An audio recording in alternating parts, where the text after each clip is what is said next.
What up? It's Casper. Today's video, I'm going to be talking about the movie Transformers 1. Transformers 1 is a 2024 film. It's rated PG and it's an hour and 44 minutes. Directed by Josh Cooley. Funny how I ended up watching this movie. I really wanted to watch the original Michael Bay ones, and I just wanted to catch up and see what I missed out because, I pass by and see the Transformers poster all the time, and I'm like, man, I see the poster. I do remember the storyline, but it's just a lot of things are a little hazy, a little foggy here and there, so I wanted to catch up on them. I had a buddy of mine also recommend me this movie. I honestly didn't even hear a promotion. The fact that I was looking into seeing the Michael Bay ones. Those are the only ones I've seen. I haven't seen the cartoon ones. I don't really know too much of the backstory of all these characters and seeing how all these Transformers came to life and stuff like that. Just the extra nerd detail. I don't know too much about it, but if you guys ever want to recommend me a movie, comment down below, shoot a DM on the Instagram, or just leave a comment wherever you can. I'm always down for recommendations, and this one right here was one of those shocker recommendations. So this is a computer animated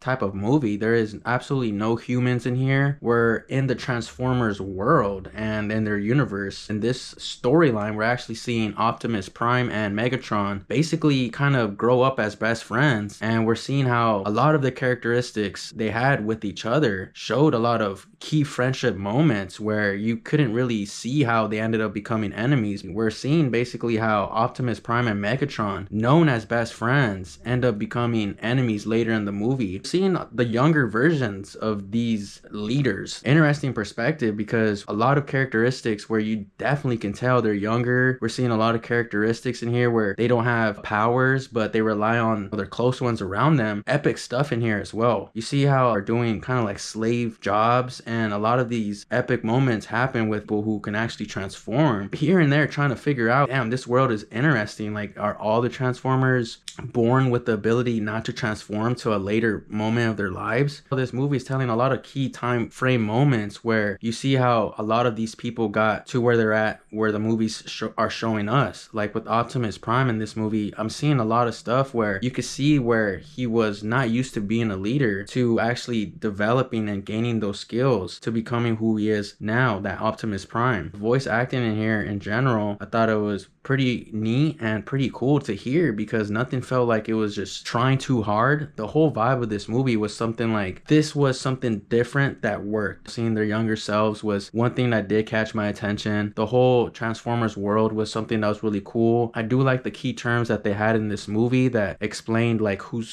who, what's what, backstory, things that I never saw from the Michael Bay movies, where I was like, yo, this is actually interesting and eye-catching as well. I'd say the cast for this movie is actually pretty good. Chris Hemsworth plays the character Orion Pax, aka Optimus Prime. His accent was showing up in this movie, but had a really cool blend with, I guess, the behind the scenes editing. You could see with his character that he's gonna become something freaking awesome, and the anticipation was dope. The whole flow of his character was super sick. I really liked the character development with his. I was actually shocked with his voice acting a lot throughout this movie. Brian Tyree Henry is a huge shocker to me because I did not know that he was in this movie till I saw the cast. I do remember him from the movie Bullet Train, and he plays the character Lemon in that movie. It's absolutely insane that he's playing Megatron. Megatron is another character in here where he has his badass moments too, and you can see with the storyline as well, you can't have two rulers. You have the good versus bad. This was awesome to see the backstory of his character as well, just to see his perspective, just to see his thrive. Voice projection by Brian Tyree Henry was awesome. So super dope to catch another performance, but this is a voice acting one. Awesome to know he was in this movie. The action was sick. Creative moments with his character finding out that he has new things after transforming was absolutely awesome. He had a badass character role, so how can you not have fun with it? So awesome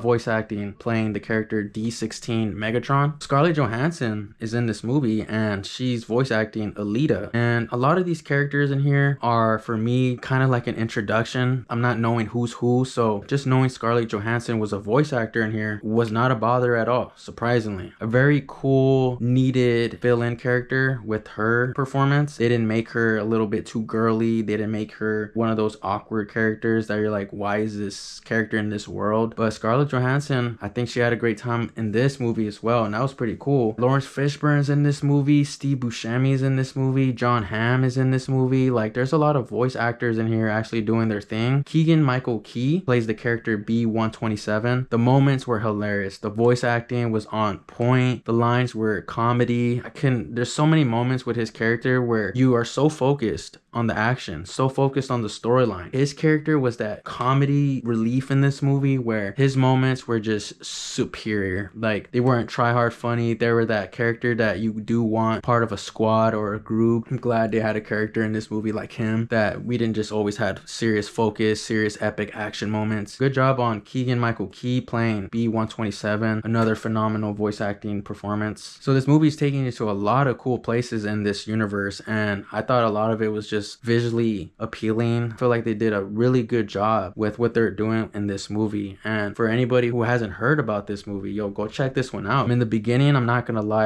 since I'm not really too familiar with the Transformers storyline in general, it was hard for me to pick up here and there what they're talking about, but the movie did a great job on making you understand later. It wasn't one of those things where you have to wait till later. Like, all the stuff you didn't understand before made sense later in the movie, and it was just a really good, eye-catching movie. It brought you in. A lot of the dialogue in here, it's not boring. The backstory within the backstory is interesting. The music score in this movie is okay. It was one of those things that I fell in love with, but I was like, okay, I'll give it a pass. Can't wait to catch up on the Michael Bay ones to see, how those go again. A lot to catch up on the Transformers world. After my watching the movie Transformers 1 out of 10, I'm gonna have to give this movie a 9 out of 10. So that's my movie review for the movie Transformers 1. Shout out to you guys for tuning into the video. Thank you guys for watching, and we'll see you guys on the next one.